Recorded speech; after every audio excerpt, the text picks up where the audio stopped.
Hello दोस्तों, नमस्ते। अगर आपको दिल छू जाने वाली और थोड़ी बोल्ड कहानियां पसंद करते हैं तो ये स्टोरी आपके लिए है। दोस्तों, मेरा नाम मोनाली है। मैं आपको अपनी जिंदगी का एक ऐसा सच बताने वाली हूँ जो मैंने कभी किसी को नहीं बताया। अगर आप अंत तक सुनो तो लाइक जरूर कर देना और कमेंट में अपना नाम लिख के बताना कि आपको कहानी कैसी लगी। तो चलिए शुरू करते हैं। मेरा नाम मोनाली है, उम्र 27 साल। लोग कहते हैं कि अब भी मैं कॉलेज जाने लायक दिखती हूँ। लंबे काले बाल, गोरा रंग और एक ऐसी अदा जो लोगों को निगाहों को रोक लेती है। शादी को 3 साल हो चुके थे। पति के जॉब की वजह से हम दोनों दूसरे शहर में रहते थे। सास ससुर गांव में और देवर सौरभ अपनी पढ़ाई की वजह से ज्यादातर शहर में ही रहता था।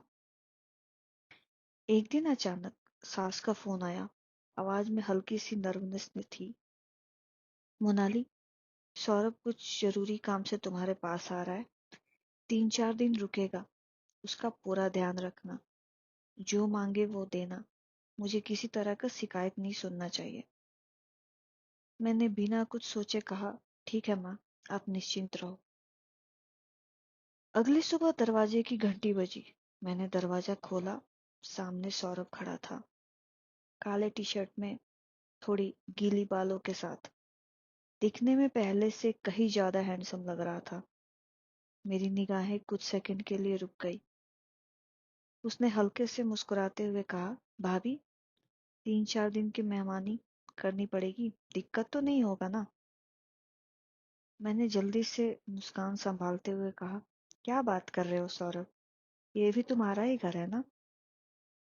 वो अंदर आया, बैग रखा और बोला, पहले नहा लो फिर नाश्ता करूंगा। थोड़ी देर बाद बाथरूम से आवाज आई, भाभी, टॉवल बाहर ही छूट गया है, 1 मिनट के लिए ला दोगी?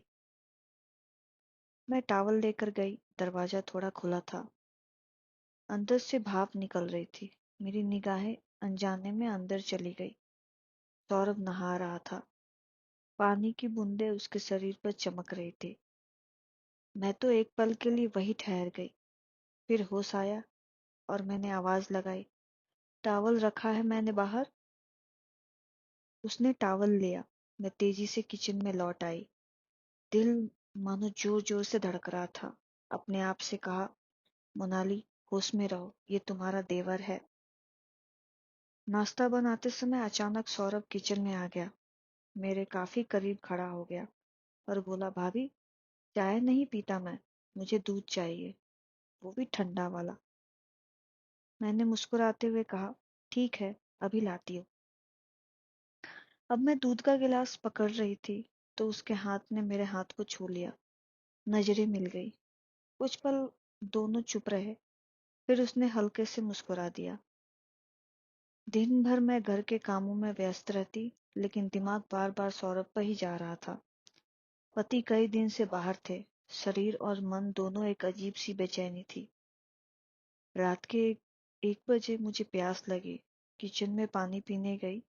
वापस जाते समय देखा सौरभ के कमरे का लाइट जल रही थी और दरवाजा भी आधा खुला था।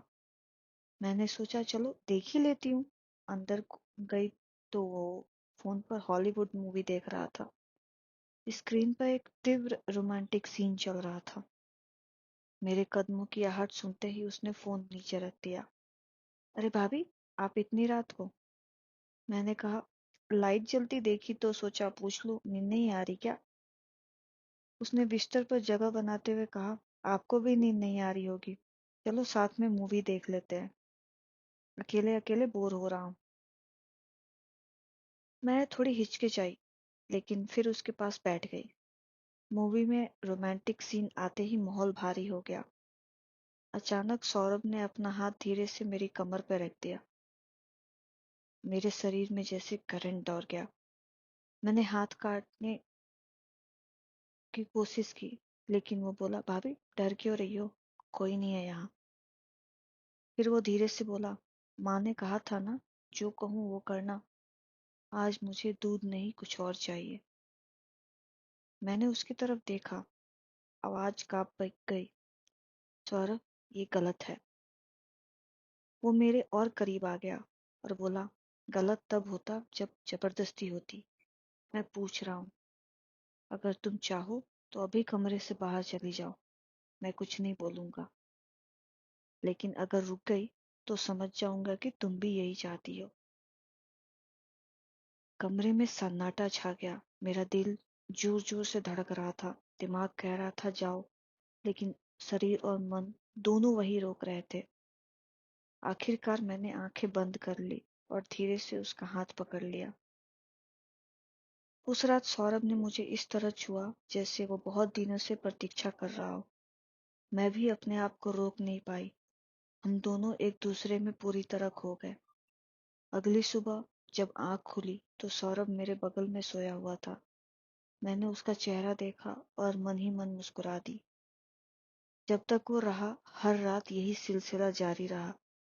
कभी मूवी के बहाने, कभी नींद न आने के बहाने, कभी सिर्फ भाभी आज मन नहीं भर रहा कहकर। दोस्तों, ये थी मेरी कहानी जो मैंने आज पहली बार किसी से शेयर की है। आपको कैसी लगी? अगर अंत तक सुनी है तो लाइक जरूर कर देना। कमेंट में अपना नाम और शहर लिखना। मैं सबके मैसेजेस पढ़ती हूँ और दिल से रिप्लाई करती हूँ। अगर ऐसी और सच्ची कहानी और बोल्ड कहानी सुननी है तो सब्सक्राइब कर लो।